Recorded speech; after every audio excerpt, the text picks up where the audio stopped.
Hey everybody, it's Jason Blaha here, and once again it's time for the Q&A, so let's go ahead and get this started. Alright, first question. Is protein really that important?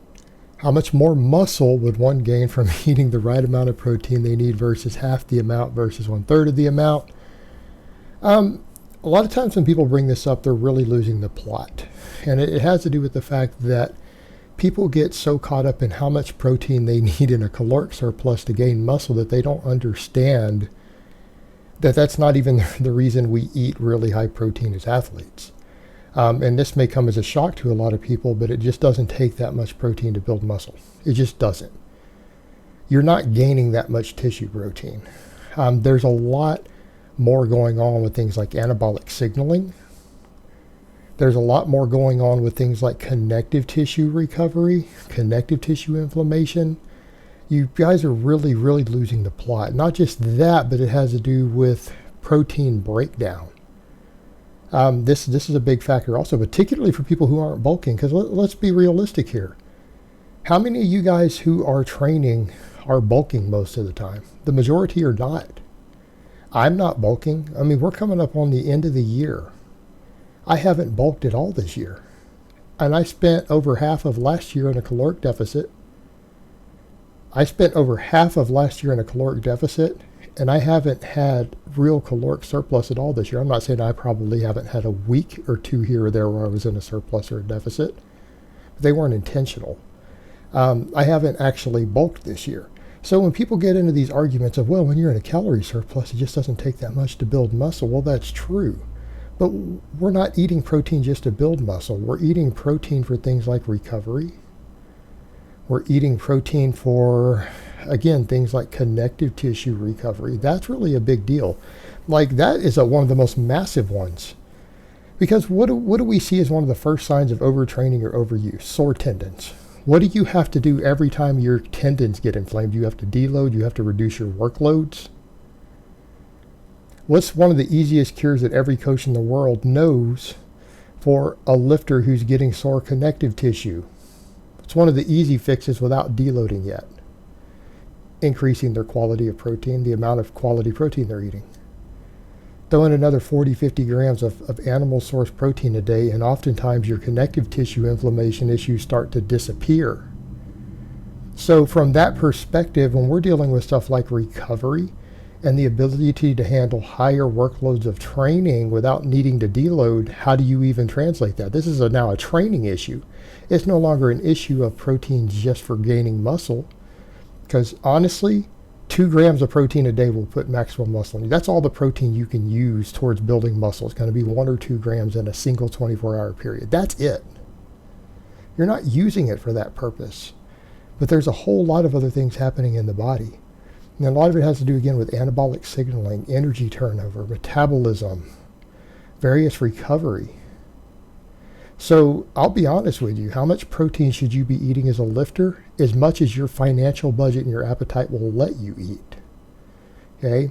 I understand this question for people who are on a really tight budget. I get that.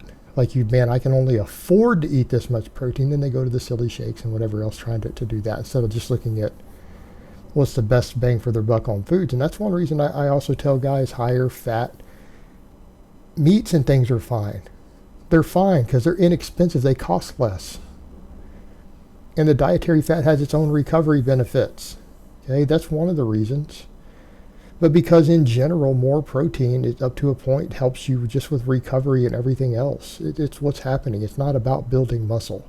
You guys really have to get that out of your head. If that's the only reason you were consuming protein, man, you can eat 100 grams a day, you'll be fine. Because you're only going to use a couple grams for actually building muscle. Okay, but that's not the point. We're dealing with everything from tissue breakdown to connective tissue recovery. There's a lot happening. There is no upper threshold to how much you should be consuming as a lifter. Your ability to consume it without feeling, again, bored and nauseated, and your ability to afford it are your upper thresholds. All right, next question.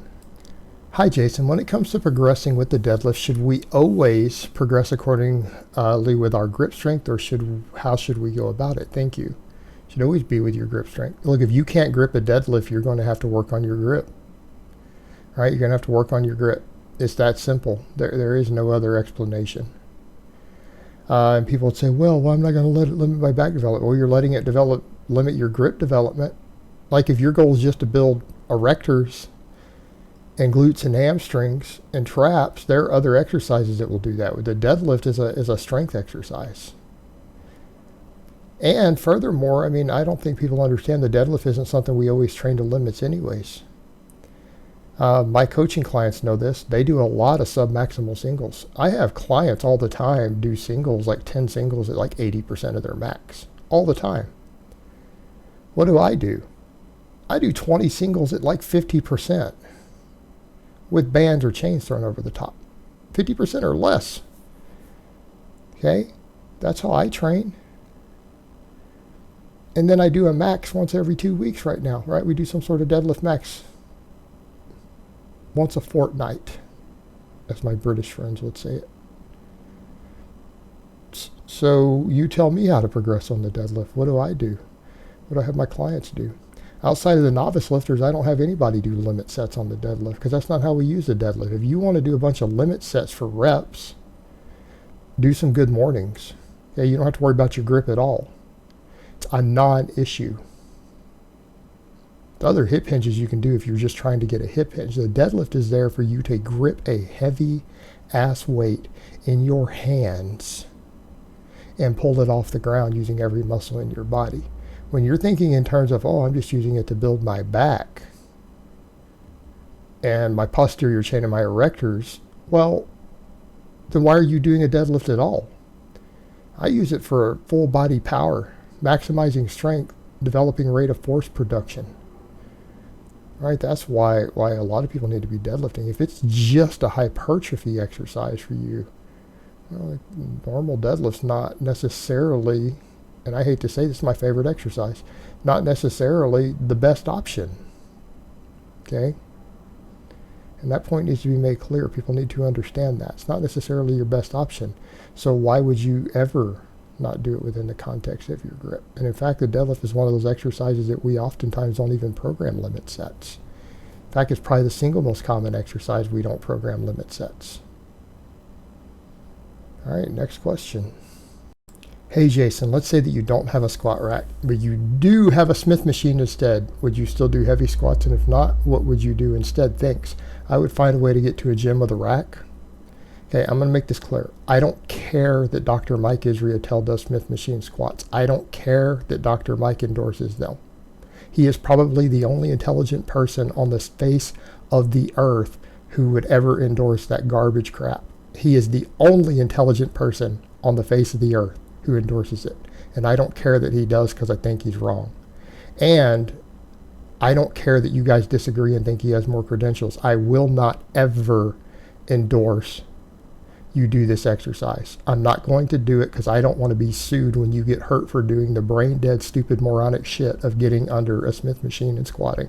See, there's me being mean.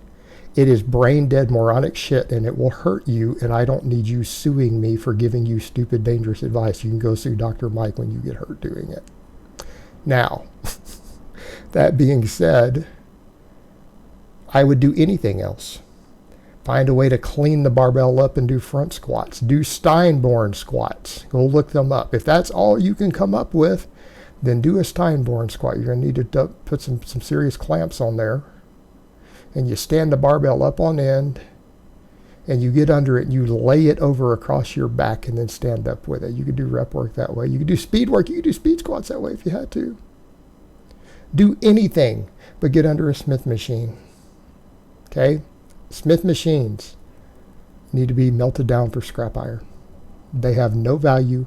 They have no use. They have no place, in my opinion, this is just my opinion, in anybody's training routine. Okay, I wish this device had never been invented. I will not endorse you using it.